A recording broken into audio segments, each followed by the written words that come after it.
Bismillah, alhamdulillah, wa salatu wassalamu ala rasulillah wa ala alihi wa sahbihi wa man wala wa ba'd.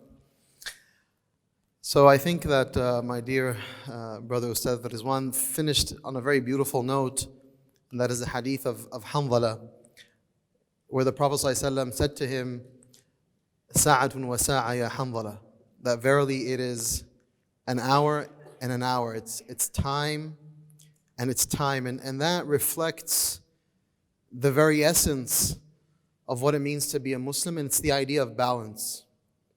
Allah subhanahu wa ta'ala, when He raised the skies, He raised the sama' wa wada'a al-mizan, and He placed the scale. That the very essence of this creation, this dunya of ours, is the idea of balance. That nothing should ever be lopsided. And there's a beautiful story from the time of the Prophet ﷺ between two of the spiritual brothers that the Prophet brought together. Because you know that when the Prophet ﷺ first went to Medina, he brought people together from different backgrounds, and he said, you two are brothers. It was the process of mu'akha. It was Salman al-Farisi and Abu Darda. Salman al-Farisi was from Persia, who had that profound journey that if many of you know, if you don't, please go study and learn that story. And then you had Abu Darda, who was a local. And so Salman is going to visit his newfound brother. And who does he find? He finds the wife of Abu Darda, Darda. فَرَآهَا مُتَبَذِّلَةً. Mutabaddila means that she's wearing work clothing. So he asked her, where is Abu Darda? She said to him, لا حاجة له في الدنيا. He has no needs in this dunya. He's basically kind of disconnected. He's always fasting, he's always praying, he's always worshiping. And she's basically assumed a lot of the responsibilities of the home. So Salman came by later on when Abu Darda was there, and he prepared food. And he told Abu Darda, sit down to eat. Abu Darda said, no, I'm fasting. He said, eat. You're going to eat. So he ate. And then he stayed, and Abu Darda was kind of probably curious about why that's the case, but he stayed with him throughout the night. And so Abu Darda stood up to pray. And Salman said, sit down, go to sleep, you're not going to pray. I mean, that's not necessarily happening today. But no, he said, no, sit down, you can't pray. And then later on, well into the early hours, then he said to him, okay, now you can pray. And so when he was done, he said to him, Ya Salman, Ya Abu Darda, Inna li rabbika alayka haqq, wa inna li nafsika alayka haqq, wa inna li ahlika alayka haqq, فَأَعْطِ كُلَّ ذِي حَقٍّ حَقَّهُ. He said, Abu Darda, that yes, certainly your Rabb, Allah, has a right, but you yourself, your body, yourself, has a haqq, has a right, and your family has a right. And be certain to give everything its due right. And so Abu Darda said, that sounds great, Salman, but I have to go confirm that with the Prophet ﷺ. So he went to the Prophet and he said, this is what happened. Salman said this. What do you think, Ya Rasulullah? He said, Sadaqa Salman. Salman is truthful in what he has said.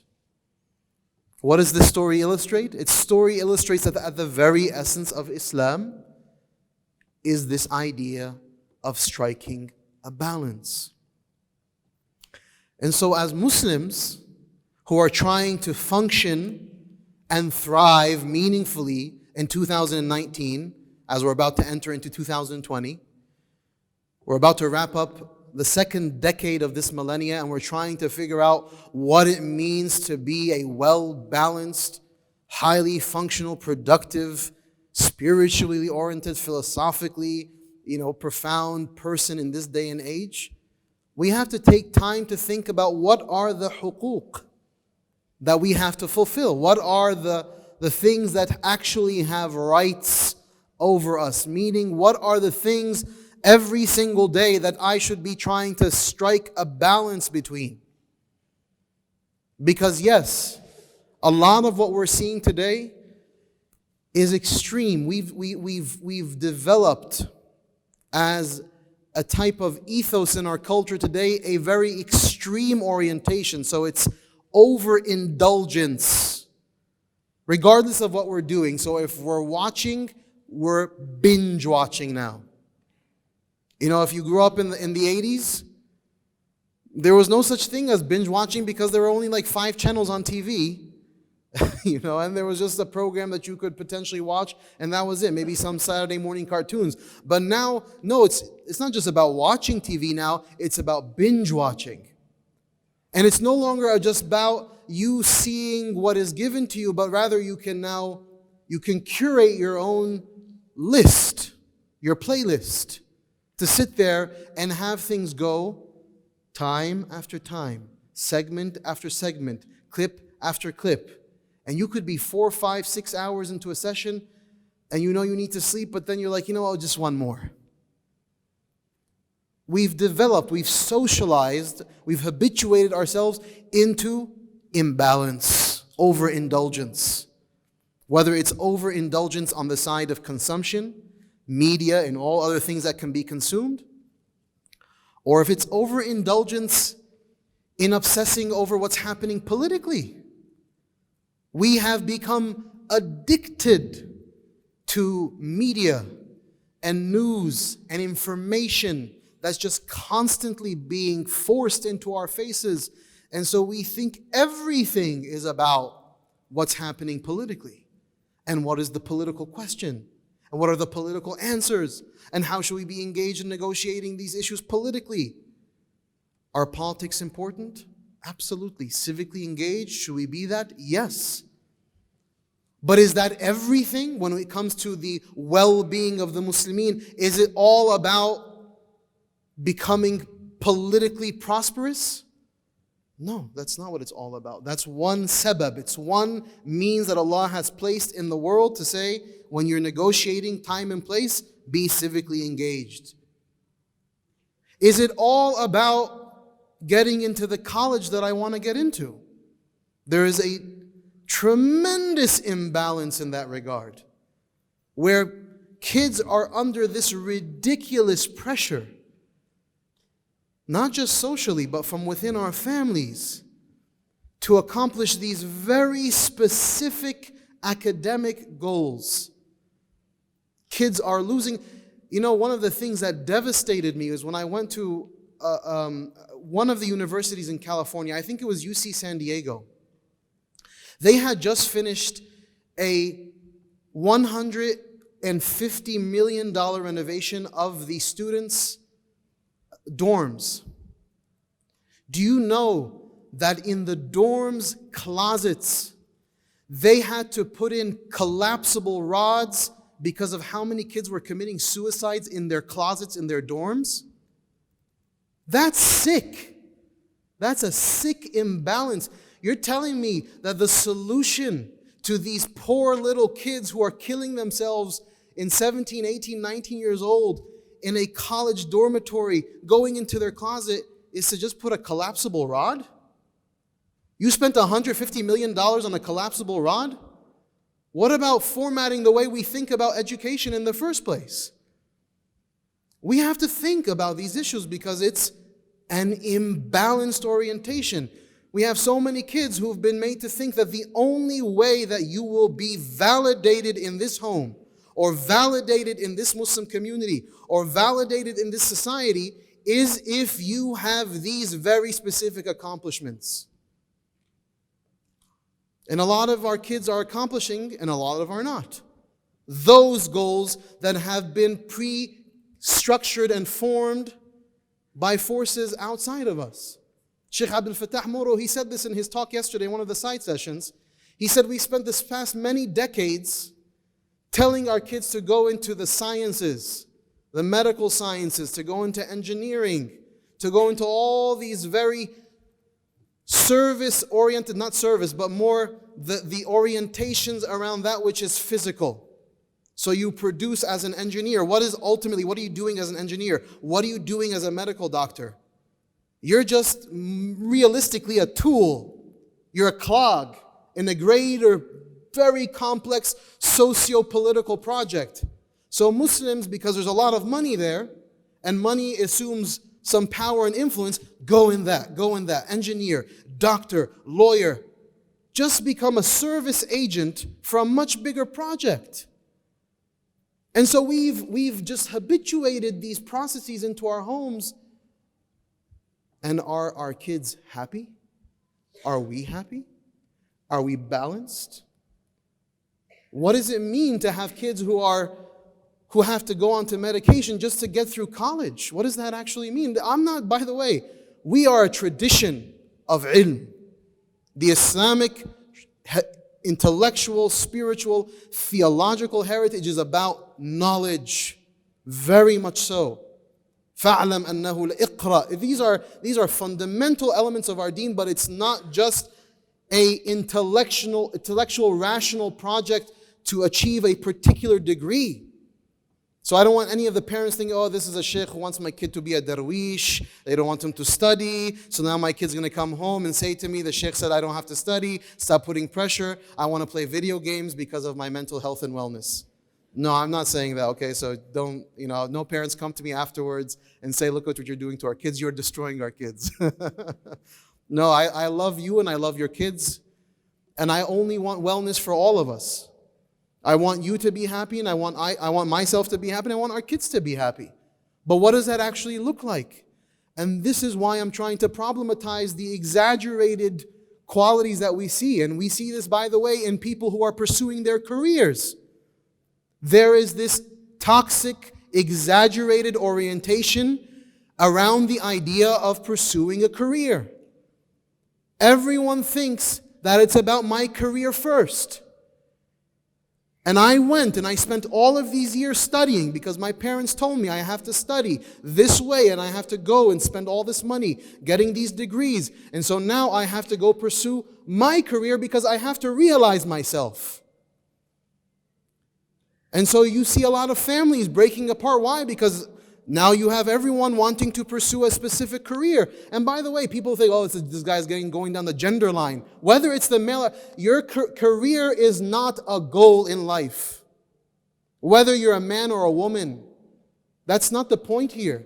Careers are not goals.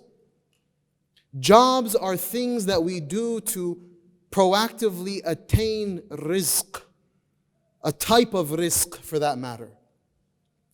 But this idea that once again has been constructed in a very specific consumerist capitalist orientation around the career being a function of the question of identity, like meaning that my identity won't be realized or fulfilled until I have a career. Nonsense. No, it's not about having a career. It's about, yes, people need to work to make, quote unquote, ends meet. And so when we need to work, we work. And sometimes we have to work, and sometimes we don't have to work. And by work, I mean the type of gainful employment that we think about in that regard. But now we've taken another imbalance, which has been socialized into our spaces, which is about careers. So it's education, it's careers, it's media consumption, it's binge watching. Social media, as Brother Rizwan, Ustad Rizwan indicated, is a whole other reality. It's a very powerful force. And now you have on our phones, they can tell you how much time we have, how much screen time. And if you go and look and see how much screen time we average out, it is shockingly imbalanced and exaggerated and overly indulgent. And by the way, I don't just say this to our younger children, our parents. Our parents are the number one people who can forward things on WhatsApp and all you know, I see you laughed, all you know this. Mama, Baba, how much time are you going to spend on Facebook, on YouTube, scrolling, sharing? MashaAllah. So we say this is like a millennial problem? No, this is a human problem. Because there's overindulgence and overconsumption across the board. And by the way, I've just identified 5 or 6 issues. There are many other things, if we actually take the time to think about, that we've exaggerated and that we overindulge in. And so now where do we actually strike a balance? Allah subhanahu wa ta'ala, He's given us these bodies. He's given us a mind. He's given us a heart. He's given us people, families, friends, societies, and fundamentally and most importantly, Allah. He's given us Himself. And each one of these realities are things that we have to negotiate productively and thoughtfully. Allah subhanahu wa ta'ala, His huquq, by the way, permeate everything. Because Allah's expectations is that He sees us on every one of these scales firing on a particular cylinder. So yes, when it comes to my body, and it comes to the way in which I negotiate the affairs of my body, how I eat, how I dress, how I act, how I consume, all of that, Allah cares about that reality. And He's given us prophetic guidelines about how to negotiate that question. How to sleep, yes, how to wash, how to cleanse. All of this is of concern, and it's a right that is to be fulfilled. But as Muslimin, and as I noted last night, we are much more than just our physical bodies. We have these qulub, these hearts that must be nourished. This qalb that ultimately is at the very essence of who I am must be nourished. It must be nourished by the remembrance of Allah. It must be nourished by the awareness of Allah. It must be nourished by the reliance upon Allah. It must be nourished by the recitation of the words of Allah. It must be nourished by sending salawat upon the Prophet Muhammad sallallahu alaihi wasallam. This qalb must be nourished and will only be nourished when it is oriented in this orientation. No matter how much TV or substances, this huge conversation about marijuana, can we be honest with each other? It's actually pretty laughable. Suddenly now, I had a mom come out to me, she's like, Sheikh, please, our kids, they're giving us all of these arguments to smoke marijuana. And what are the arguments? Oh, it has great medicinal purposes. For ADHD, it's great. Okay, I'll give you Ritalin, relax. If the problem is ADHD, I'll give you Ritalin. But now suddenly, everyone wants to normalize the smoking of marijuana. And it's these bad shuyukh, these curmudgeons who don't want us to have a good time. And we just want to smoke marijuana because we want to relax. Like Snoop Dogg, just be relaxed. We don't want to have a worry in the world. Well, do you ask my sister, Dr. Yasir Fahmy, she said, how much money that big marijuana business has been spent on these legislations? This is not something. Why is this today a question? Why wasn't it a question 10 years ago? Why wasn't this not suddenly an issue of ours 10 years, even 5 years ago? Why is it? Because the marijuana industry has been pumping hundreds of millions of dollars to media campaigns, social media campaigns, normalizing this everywhere. Rather than a Klondike bar, you have a Klondike bar, ya salam. Right? And it's like, so it's consumable for kids. And now we think, oh, this is, yeah, right, oh, great. Big business is telling me to start consuming all this stuff, so this is why I should be consuming. So what do we become where's the imbalance? We start obsessing over this one type of thing that can be consumed. This is the type of imbalance, brothers and sisters, that I'm identifying, because I want us to take ownership of ourselves. We have to, the greatest liberating force in the human history is La ilaha illallah Muhammadun Rasulullah, because what it allows you to do and what it equips you with is the ability to take control. Is to say, no, I don't need to surrender to the status quo as is. No, I don't need to be a person who overindulges in social media. I can actually put things down. Why do you think we fast? We fast every year, and mashallah, bifadlillahi ta'ala, there are Muslims who won't do a lot of things, but they will fast the month of Ramadan. What does that show you? I take that, by the way, as a very beautiful indication that we are actually capable of being very disciplined people. We have that potential. And Allah, by His grace and His rahmah, He shows us every year that we are very capable people, that we can be disciplined, that we can say no. That yes, I can now say no to this type of consumption and this imbalance, regardless of what it is, and I can open up the possibilities of salah. And so Ramadan, we start praying more. We start reading Quran a little bit more. We start listening to Islamic lectures a little bit more. And in those moments of a semblance of balance, we feel better. Everyone at the end of Ramadan feels better, whether it's this much or this much. But because a little bit of balance was brought into the equation. But Ramadan ends, what happens? We go back into our exaggerated imbalance.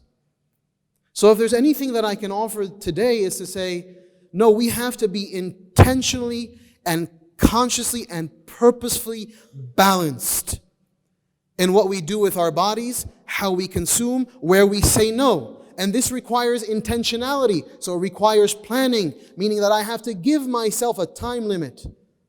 None of us have to be endlessly perusing our timelines or our streams. 30 minutes is more than enough. And the less, the more. The less, the more. Because none of us feel good about ourselves when we're done with a social media session. We usually feel a little bit sick because of what we see and how we feel and emotions and feelings of jealousy and anger and how come and I want and why did that person and this, and you get into this very unfortunate tussle and toil in the heart and the mind that's very painful. So less is always more when it comes to social media. But limit. Intentionally introduce into our lives a daily wird, a daily litany of adhkar. The Prophet ﷺ never left dhikr. Always, every day there was dhikr in his life, and he was Muhammad sallallahu alayhi wasallam. He was the Prophet of Allah. He was khayrul khalqi kullihim. He was the best of creation, but he made dhikr every single day. Every single day we should be praising Allah, saying La ilaha illallah at least 100 times. Every single day we should be saying Astaghfirullah at least 100 times. Every single day we should say Allahumma salli ala Sayyidina Muhammad 100 times every day. Why? Because if I don't, that I'm going to be imbalanced. I'm going to be lopsided. And I'm going to continue to stumble and fall flat on my face. That you know what, I don't need to be so obsessed over what college I get into. Brothers and sisters, liberate yourselves of that. Be a good student. Be smart. Be productive. But that's not who you are. You're not a degree. You're not a career. Wallahi, we are not degrees and we are not careers. I don't care how sophisticated, how elegant it looks. I don't care if your bio looks really interesting because you have all these things. That's not who you are. You will never be that. That's never what will identify us as long as we have souls that are breathed into us from Allah subhanahu wa ta'ala. Those things may be useful, may be meaningful, if they are blessed by Allah subhanahu wa ta'ala. But as we all know now experientially, they can be a curse in our lives if they are not blessed by Allah subhanahu wa ta'ala. And this is what I mean by taking ownership. This is what I mean by taking back the reins. It's like, I don't need to have this thing and that thing. I need to pursue meaningfully. I need to balance out by thinking about my mother and my father and my siblings. These aren't just these nuisances in my life that I'm waiting for the day to get away from them, like every other Disney movie has taught us to do over the past decades. Every young person thinks about what? I just need to get away from the source of my problems, my mother, my father, my siblings. That is a toxic idea. That is an evil idea. Our families are what Allah subhanahu wa ta'ala blessed us with. Now, in certain circumstances where there may be genuine, real, identifiable harm, and it is discussed by trusted elders that perhaps you may need to distance ourselves at times. And I appreciate that. But as a standard philosophy, no. Our family have huquq, just like Salman told Abu Darda. And I'm never going to be, by the way, a balanced person if I eliminate these people from my life and I just stand alone. Then I'm just susceptible to all sorts of pain and suffering. Because we're not meant to be so drastically alone the way we are today. Excuse me, can I just take 1 or 2 more minutes? Please forgive me. We're not meant to be this lonely. What this modern society that we sit there like singing its praises, we are the most lonely people today. We can be around each other all we want, but we are deeply lonely because we've cut everything off. Because we think that the only way to actually function and survive is to be by myself. And usually, as we all know experientially, the worst place to be is by yourself. Don't leave yourself to yourself because you're going to kill yourself. You're going to harm yourself. And I don't mean to belittle this point. No, there are people who ultimately, unfortunately, kill themselves physically and people who kill themselves emotionally. And this is what pains me. And this is the imbalance.